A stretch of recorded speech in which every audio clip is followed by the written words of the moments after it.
Hello all my lovies and welcome to my channel. I am so sorry that I have to explain this to you. You would think as a YouTuber I would have everything down to a T, but I do not, obviously. I had to film this video in two parts because I deleted the first part. Yay! Everybody clap and rejoice.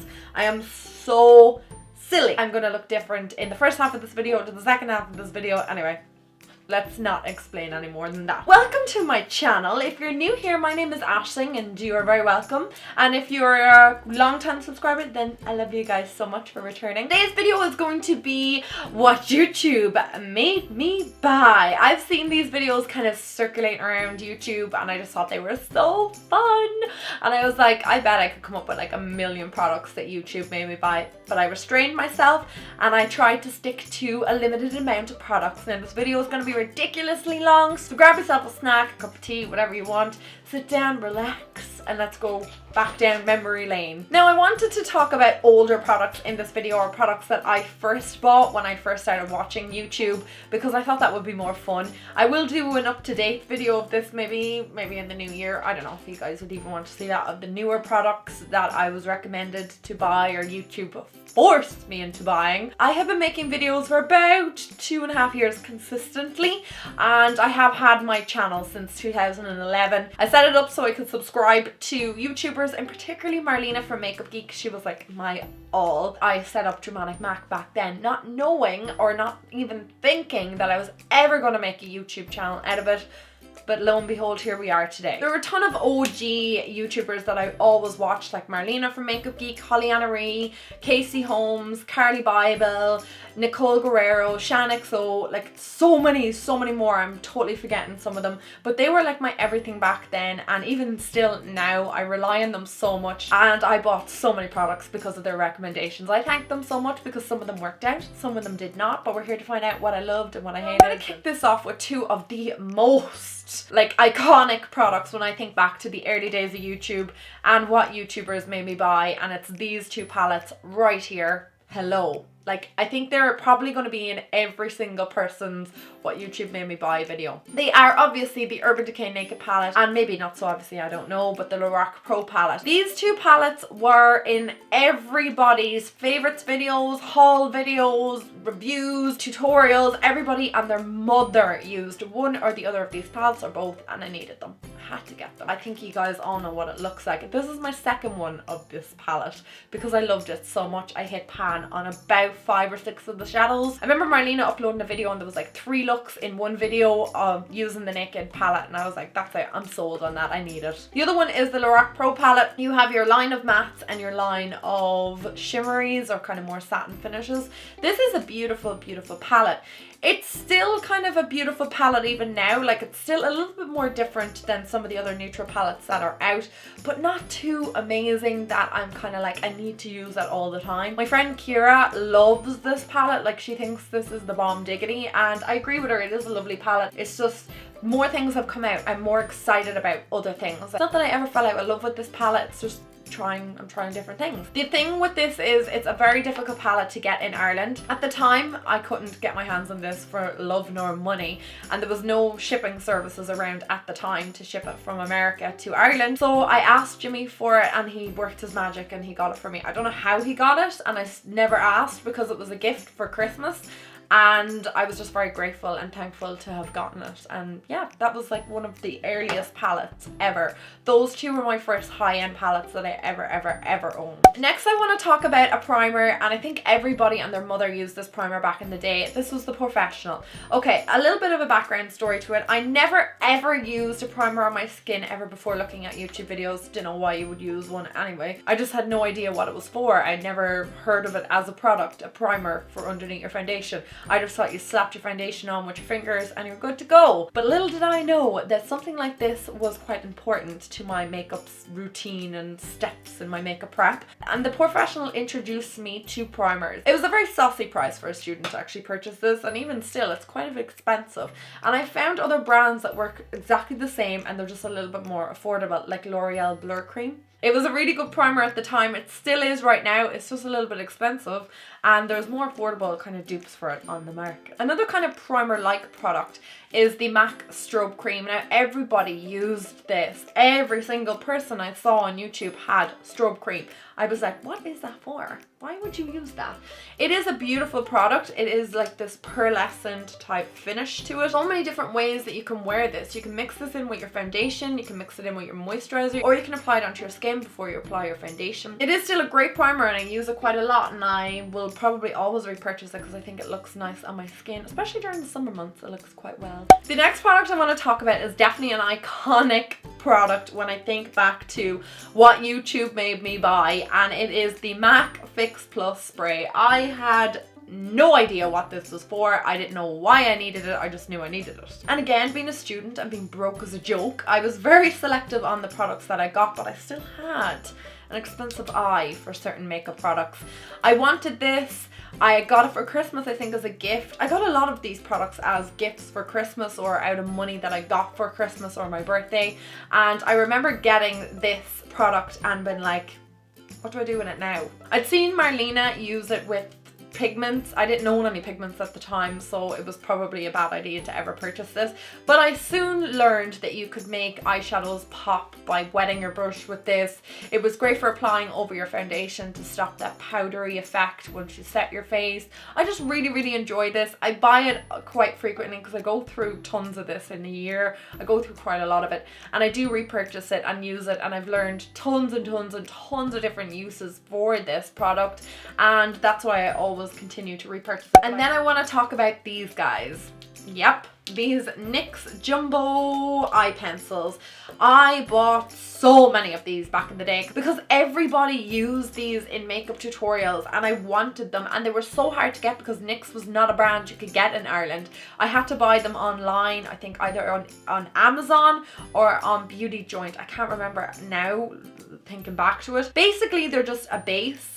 Basically, they're a base, and you put them down on your eyelids prior to putting your eyeshadow on, and they're supposed to like make your eyeshadow pop. The most worn one of these pencils that I own is Milk. I've actually think it's like down to a nub right now, but the rest of the colors I haven't used as much, but I did kind of just pick them up over the years, and you know, I don't regret them, but I definitely wouldn't recommend to run out and buy them. There's better like cream base. YouTube or Casey Holmes definitely made me buy this back in the day. This is the EX1 foundation.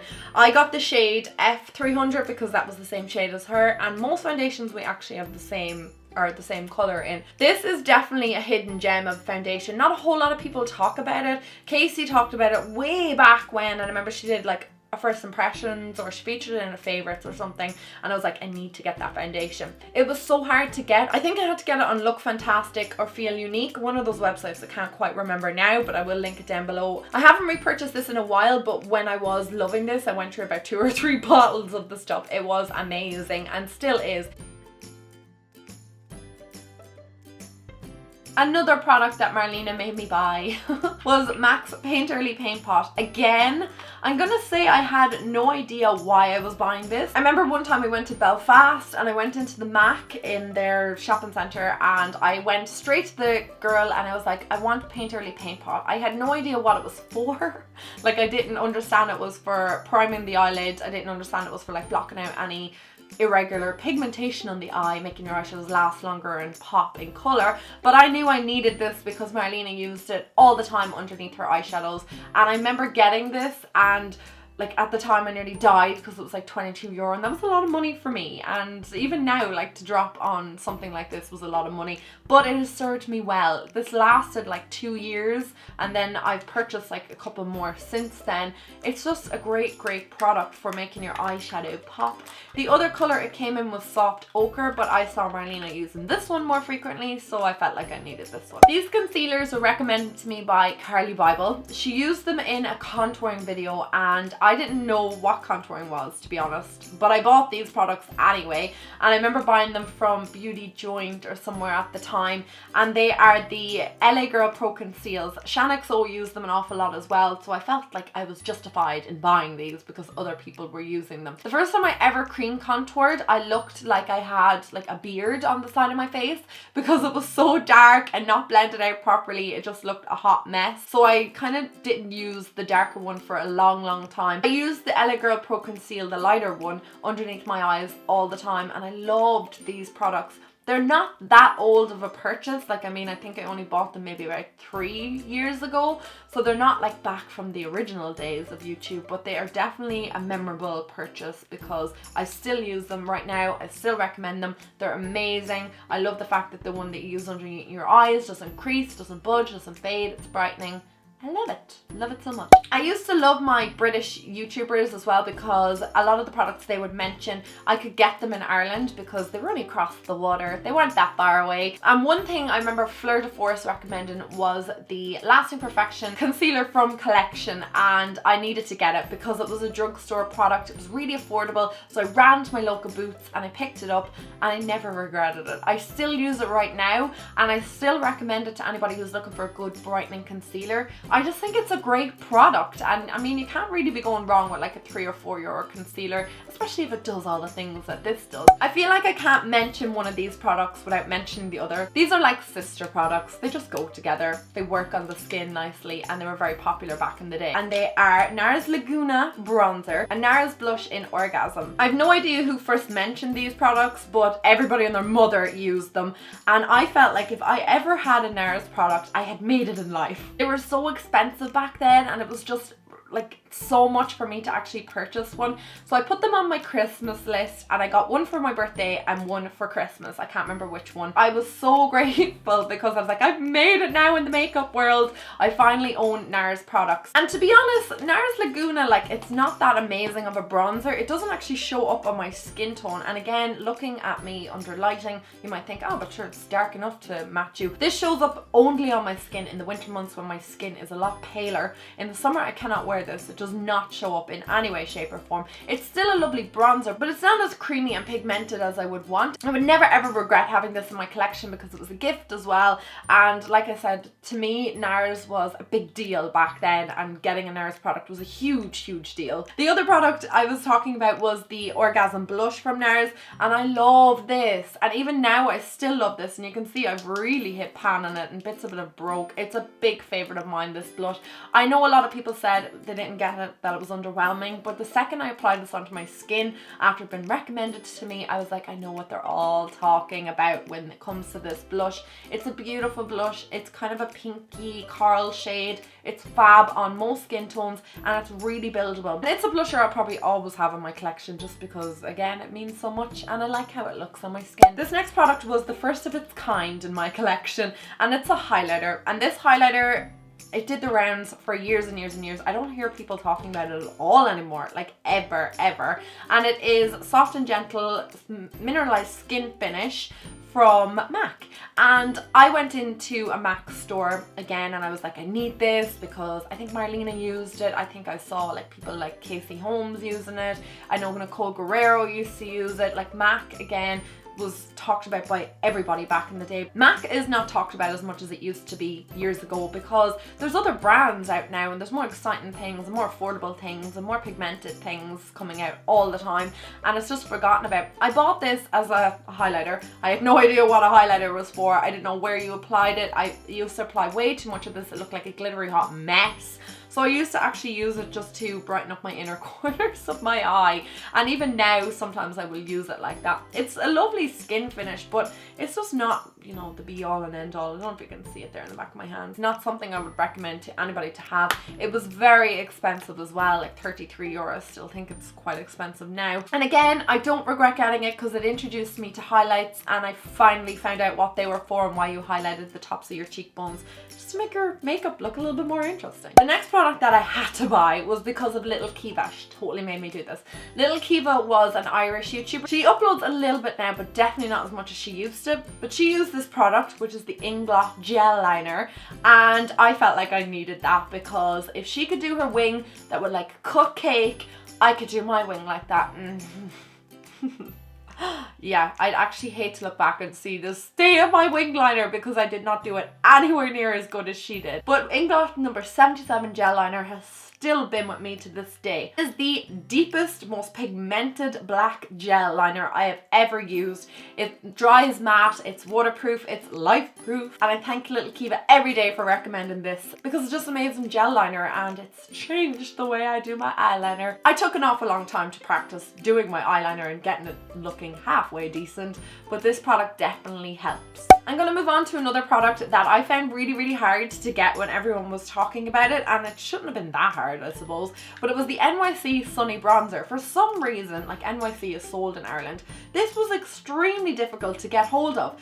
Everybody used this, recommended it, used it in tutorials, and I had no way of even finding out how to get this. So I eventually ended up buying it off Beauty Joint, again, one of my favorite sites back then. I haven't used this as much in like recent times because, again, for the same reason, the Nars Laguna, I've just found other bronzers, other products. It's a little bit too orange to contour and I'm not as into bronzing as I used to be. I'm more into contouring right now, but it's still a great bronzer and it was like €3 or €4 and it's still really affordable right now, and you can get NYC everywhere. I think this mascara was one of the most commonly used mascaras by most people on YouTube back when I first started watching YouTube, and I don't hear it being talked about as much anymore. Everybody and their mother had this in their makeup bag. It was such a popular product. I still use it to this day. It's still one of my holy grail mascaras. I love it and I'll never stop using it, and I still recommend it to people. I just think it's really easy to use. It's really black and intense, and yeah, it's really affordable because it's drugstore, obviously. When I eventually learned about eyebrows and filling them in, this product was recommended by ShanXO, and this is the e.l.f. eyebrow kit. That's what it's called. Eyebrow pencil, I was going to say. That's not what it is. And it comes with a brow powder and a gel. It was like one of the original products of its kind, and then you had Sigma bringing out something similar to it, and Benefit brought out their own one, but this was the OG. When I bought this, e.l.f. used to ship to Ireland. You cannot buy e.l.f. in Ireland, which is so unfortunate. Come to Ireland, e.l.f. And it's much harder to get e.l.f. nowadays. I buy mine on iHerb, if you were wondering, but I still recommend this. It's still a great brow product. I need to throw mine out now because the gel part of it is totally dried up. Needs to go. €3, and it was a great brow kit. I just need to start reusing it. Okay, eyeshadows have come a long way since MAC eyeshadows, but they were the first eyeshadows that I ever purchased from a high-end brand other than Urban Decay, which I only ever bought a palette. I never bought a palette from MAC, but I used to buy their eyeshadows when I had a little bit of spare pocket money. This particular eyeshadow that I'm going to talk about has a background story. I wanted this because Marlena from Makeup Geek used this in a tutorial. I remember when Jimmy was going over to visit customers, he was going to Norway or Sweden or somewhere like that. I was like, when you're in the airport, will you pick me up electric eel? Yeah, electric eel.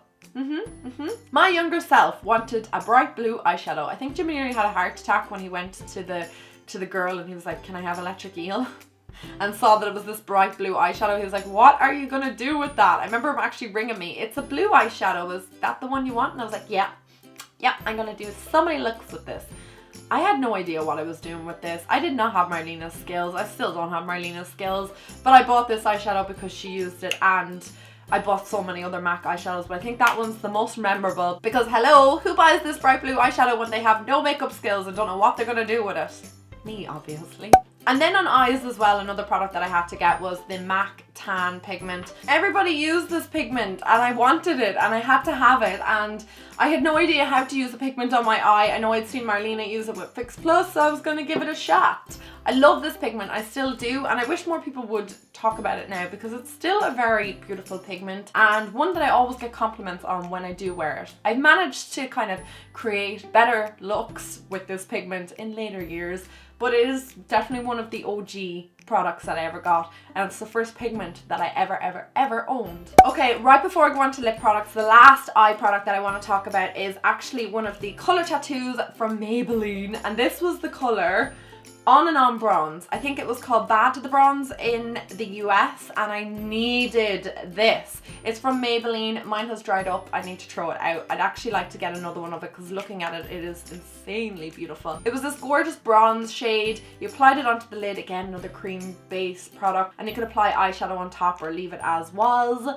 I loved this and used it quite a lot. Everybody raved about these back in the day. I don't hear any chat about them whatsoever anymore, but they were a great great products. And I definitely think I would use this again if it wasn't so dried up. So maybe I might, you know, get a new one. Lastly, I want to talk about lip products. I don't have a huge amount of lip products because, believe it or not, I was into that like flesh toned lip back in the day. I actually need to do like how I wore my makeup in school, because that's all I used to wear was either foundation on my lips or like a flesh tone. So bright colors or expensive lipsticks were not a thing that I needed. Lip liner, who wears lip liner? Why would I need that? But these are certain products that were recommended that I just felt like I needed. I had to have them. So when I started to get a little bit more into makeup, I had to get MAC lip liners. I mean, again, they were just the most important thing in my life back then, was getting a MAC lip liner. I have bought so many of these over the years. I do like MAC lip liners. I just don't think they're the be all and end all. I think NYX make way better lip liners. And I also think that some of the Rimmel twist up lip liners are a little bit better. Also, ColourPop make amazing lip liners. Back then, I wanted MAC. And there's 3 colours in particular that I loved the most. And the first one was MAC Strip Down, then MAC Swirl, MAC Soar. They were the 3 lip liners that I needed. And after that, the collection just grew because the obsession grew with them. I thought they were the best lip liners ever. That's what I used to buy with my pocket money back then, was just makeup products. Wow, how times have changed. And then again from MAC, I needed this lipstick. This is my first MAC lipstick. I still wear it. I love it. I think it's a beautiful lipstick. I will never regret this. And I've gone through about 4 of them, maybe 5. And it's MAC's Angel lipstick. I will just give you a little swatcheroony. It's not my favourite MAC lipstick, Creme Cup being that, but it is definitely like a close second perhaps. And it has like such good memories for me because it was my first MAC lipstick that I ever bought. I think everybody talked about this back then because the Kim Kardashian said in an interview, or her makeup artist applied it to her, that it was her favourite lipstick from MAC. So everybody needed it, and I needed it as well. And I always felt like I needed this in my collection, or it was incomplete. It was the only lipstick that I felt comfortable wearing other than flesh tones. And then this product kind of came hand in hand with it, and it was boybait lip gloss, or lip glass, because it's a MAC product. And I loved this. It was like a baby pink. It is a baby pink. It is. It's a baby pink colour. Holly-Anna Reeves used to wear this all the time. I used to see Marlena wearing this. I remember Casey Holmes talking about this. Nicole Guerrero used to use it. I think Fleur de Force went through a phase of wearing it as well. Everybody wore this lip gloss and I needed it because I just thought it was beautiful. And actually, surprisingly, I used to wear MAC's Angel and MAC's Boybait lip glass over it all the time, and it was like one of my signature lips back in the day. And before this video gets ridiculously long, I want to talk about the last products that were recommended to me by YouTube from way back when, throwback, and they are the Maybelline Baby Lips. I hate these products, and I don't mean to bash them. If anybody loves these, happy days, but they dry out my lips like something I've never experienced with a lip balm before. These were so popular, like so popular, and they came in so many different colours. I have only 2 left because I've thrown out the other ones, and I think I'll probably discard these too. I needed these. I always used to have them in my handbag, and I'd be like, oh, I love like pulling out a Baby Lips and spreading it on my lips. So yeah, Baby Lips. Not a huge fan of them anymore. Was back in the day because everyone talked about them, and YouTube totally made me buy them. I wouldn't ever repurchase them because they're just not that great. Thank you so much, guys, for watching. I know this is a bit of a long one. I thought it might be a bit fun for you guys to watch and see what I was influenced to buy back in the day, and did I love them or did I not. I still always buy products because of recommendations, and I have a whole load of like newer products that YouTube just made me buy. I can do that in another video if you'd like to see this maybe in the future, maybe a second part or something like that. I thought this was fun to film, and I like watching these. I'm actually going to go and watch a few more now because I want to see what more people were buying because of YouTube. So thank you so much, guys, for watching. Please give this video a thumbs up if you enjoyed it. It'll make my day. And yeah, don't forget to leave me a comment down below telling me what product you were recommended to buy and what product YouTube made you get. I love you guys so much, and I will talk to you very soon. Mwah! Bye!